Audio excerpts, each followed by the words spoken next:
Long before lines of code, America's most world-changing innovations sprouted from the soil. They're the original green tech, the botanical blockbusters that built empires, fueled industries, and put the super in supermarket. Each crop in today's video is a character in our national story, a protagonist of progress with a legacy as complex as the nation it helped build. Now, let's take a journey through the fields of time and pay homage to the 10 most innovative crops that truly planted the seeds of modern America. Corn, maize. Can you imagine a world without it? Now, you're probably imagining a world without buttery summer cobs at the barbecue, no popcorn at the movies, or no sweet syrup in your soda, when you should be imagining a world with a lot less fuel to keep your cars going. Sounds like a hoax, right? Well, believe it or not, corn or maize is the silent, golden thread woven through the entire tapestry of American history. And let's find out how. When European settlers arrived, they were often on the brink of starvation until they adopted this native crop. Corn was hardy, adaptable, and incredibly efficient at turning sunlight into storable calories. It fueled the wagon trains pushing westward. It was the reason the chicken and the pig arrived in the Americas, as these animals could be fattened on nothing but their grains. As America grew, so did corn's role. The invention of the corn picker and industrial milling turned it into animal feed, cornmeal, and corn syrup, the foundational ingredients of a burgeoning industrial food system. But its innovation didn't stop there. In the late 20th century, amid energy crises, we turned to this ancient crop for a modern solution. Ethanol today, a massive portion of the American corn harvest, is fermented into biofuel, powering our vehicles and sparking debates about food versus fuel. From sacred origin to scientific marvel, corn's journey is the quintessential American story of transformation. Cotton. This plant, with its deceptively soft, fluffy fibers, became an economic dynamo so powerful it would simultaneously fuel the rise of American industry and the entrenchment of its greatest moral failing. What we're talking about here is a global commodity that dictated the pace of looms in Manchester and the value of human lives in Mississippi. Before the cotton gin, the plant was a niche product. Separating the sticky seeds from the valuable lint by hand was a painstaking, labor-intensive process. But in 1793, Eli Whitney's invention of the cotton gin changed everything. Suddenly, one could process 50 pounds of cotton a day instead of one. This simple mechanical marvel unlocked a catastrophic economic boom. The Deep South possessed the perfect climate for cotton, and now it had the means for limitless production. The demand from voracious textile mills in the northern United States and Europe seemed insatiable.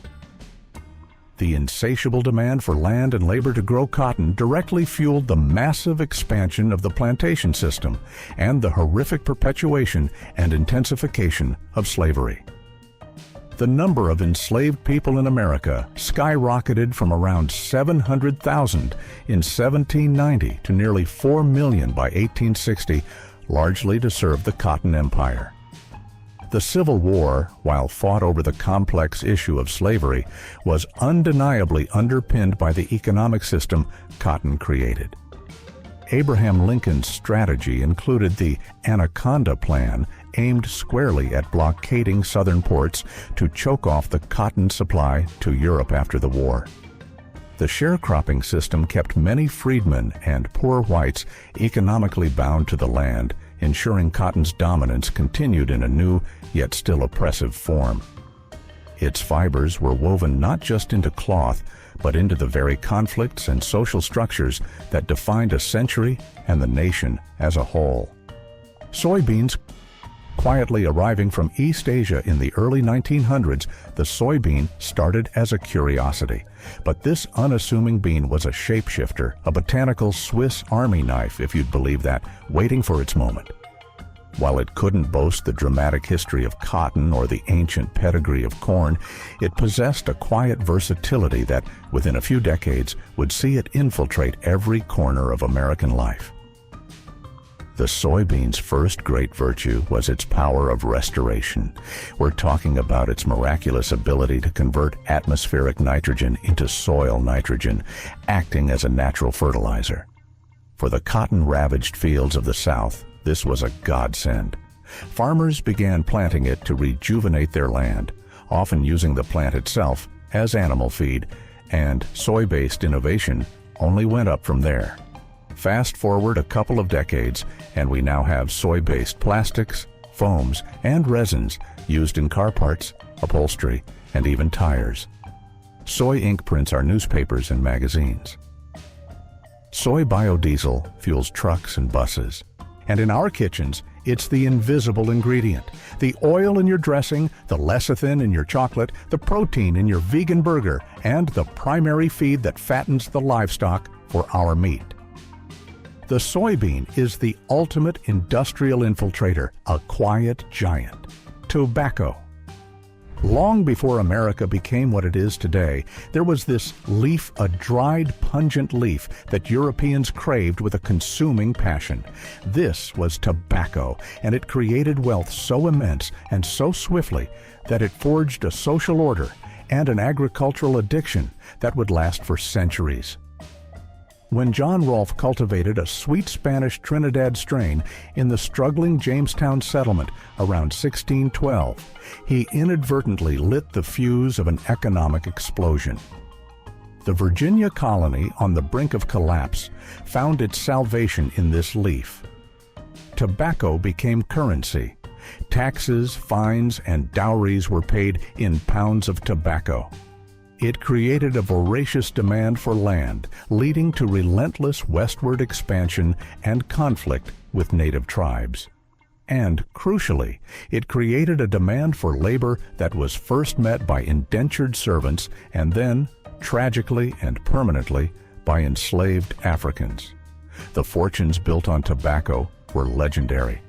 It financed the grand estates of Virginia's tidewater aristocracy, families like the Jeffersons and Washingtons, who were tobacco planters first and statesmen second. The crop built the ports of Richmond and Charleston and funded universities.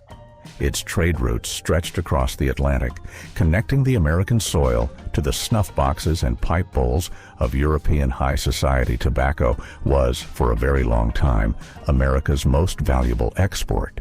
Even today, as public health has revealed its dire costs, the tobacco industry remains a powerful and controversial force, a living reminder of a complex and difficult past.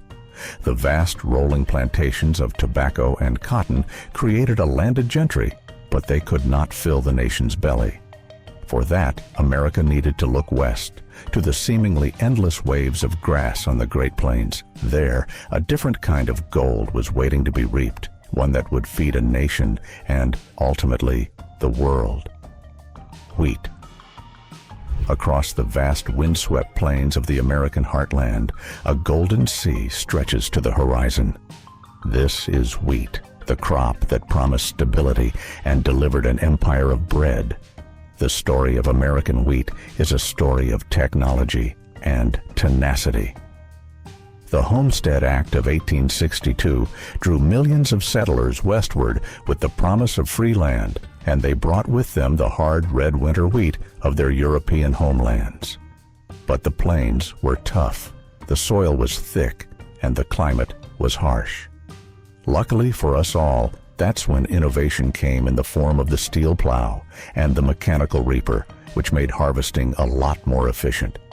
This marriage of hardy wheat and revolutionary machinery transformed the prairie. Vast bonanza farms emerged, operating like agricultural factories.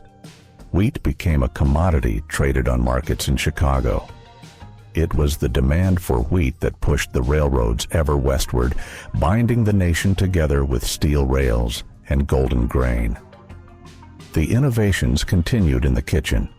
New milling technologies produced the fine, white, enriched flour that became the American standard.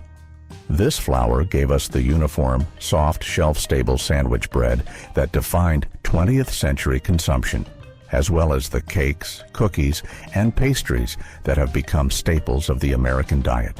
Wheat did more than feed nations. It pretty much shaped our palate. Potatoes. Lumpy, earthy, and quite unassuming, the potato is the everyman of the vegetable world. It arrived in the American colonies not as a celebrated staple, but as a subsistence food for immigrants. Yet, this resilient tuber would embark on a relentless campaign of culinary conquest, revolutionizing diets, stabilizing agriculture, and earning a permanent spot on the dinner plate through sheer, dependable versatility. For pioneers pushing the frontier, the potato was a vital source of food security. It was easy to transport and plant, and it provided a reliable harvest that ensured our ancestors' survival. In the growing industrial cities, it was a cheap, filling food for the working class. The potato's rise was so profound that when a blight caused the Great Famine in Ireland in the 1840s, it triggered a massive wave of immigration that would profoundly reshape American demographics and culture. The potato's story evolved from there as well. It goes without saying that it's become the ultimate side dish, mashed, fried, roasted, baked, and scalloped. It's even spawned an entire industry of chips and frozen fries. The invention of the mechanical potato peeler in the 1920s made it a staple in restaurants and households alike. Sometimes the most successful innovations aren't always the most glamorous. You see, sometimes reliability and adaptability would do just fine. That's the story of the potato. Peanuts. In the post-Civil War South, the peanut symbolized agricultural despair. It was the lowly goober, a name given to the peanut by the South, planted by poor farmers on land, exhausted by cotton, a last-ditch effort to get anything to grow. It was food for the destitute and for livestock. But one man looked at this humble plant and didn't see a last resort. He saw a blank canvas for scientific innovation and economic liberation. Could you guess who that man could be? Well, that man was George Washington Carver. Born into slavery, he became a world-renowned botanist and inventor. Arriving at the Tuskegee Institute in Alabama, he was confronted with the South's twin crises: poverty and soil depletion.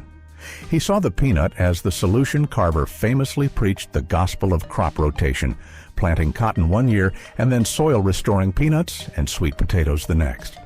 This practice could break the cycle of debt and land destruction. But there was a problem he had to solve.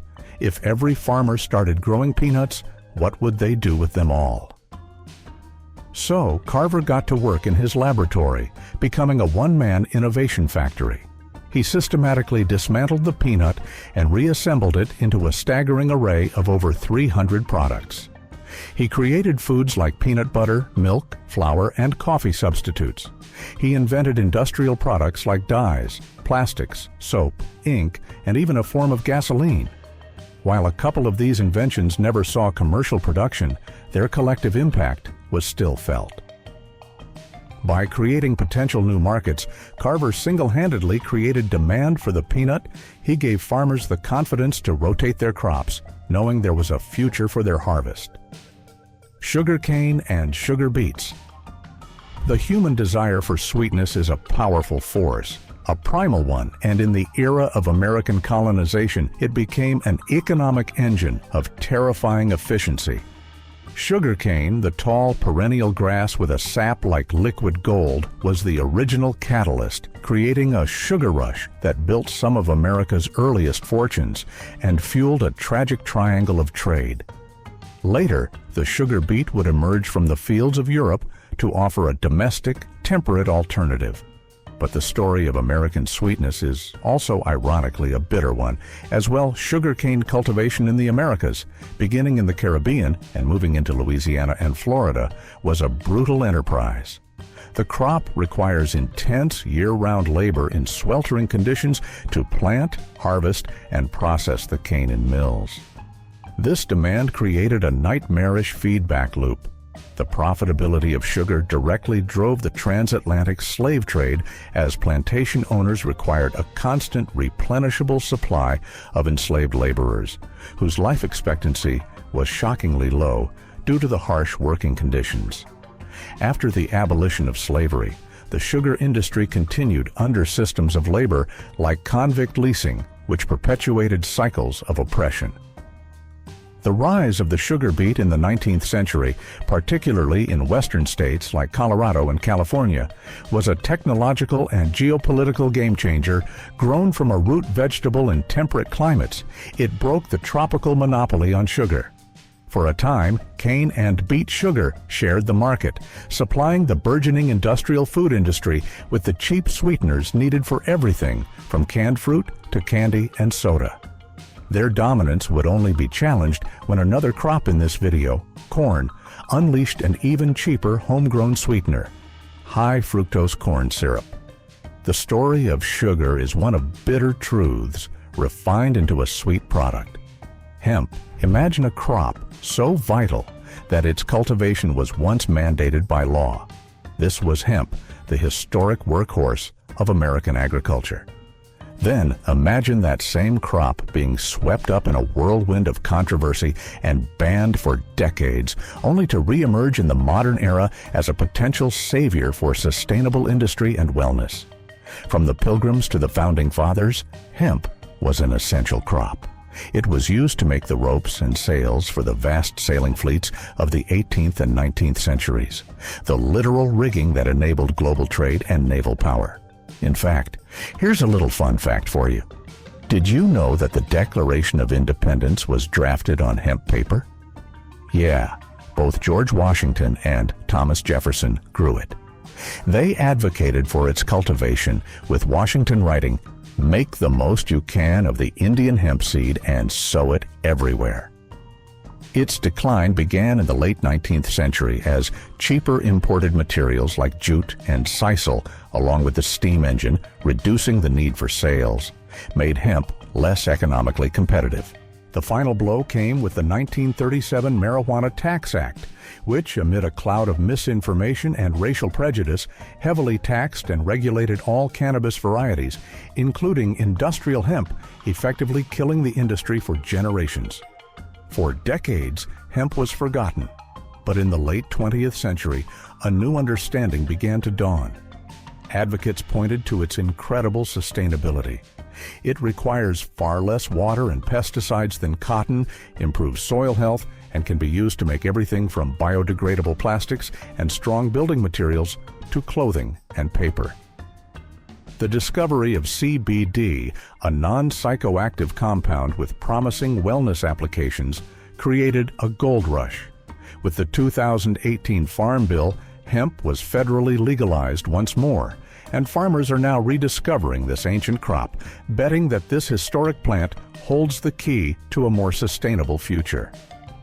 Orange trees. In the groves of Florida and California, orange trees stand in neat, sun-drenched rows, their branches heavy with globes of vibrant liquid sunshine. But you probably know nothing about its journey from a tree in a warm climate to a glass of juice on a snowy morning.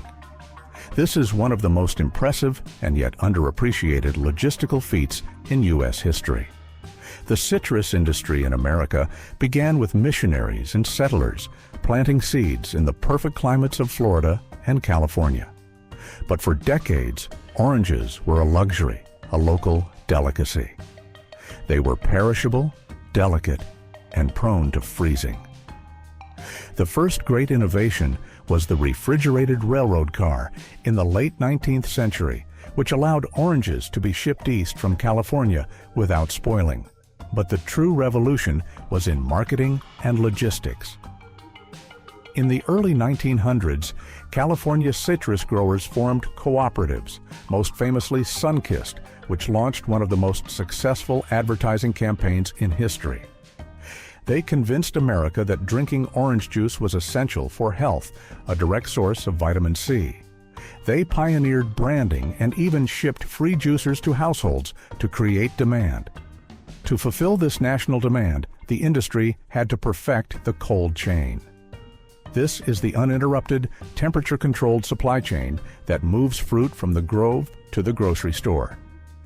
It involved precise harvesting, washing, waxing, grading, and packaging in refrigerated packing houses, then loading them into refrigerated trucks and trains. So, yeah, there's nothing easy or basic about that tall glass of OJ in the morning. From the sacred fields of maize to the sun-kissed groves of citrus, we've just gone through 10 crops that also happen to be dynamic characters in the American saga, agents of progress, catalysts of conflict, and architects of our daily lives. Which surprised you on the list? Share your thoughts in the comments below, and if you found this interesting, leave a hype and subscribe for more.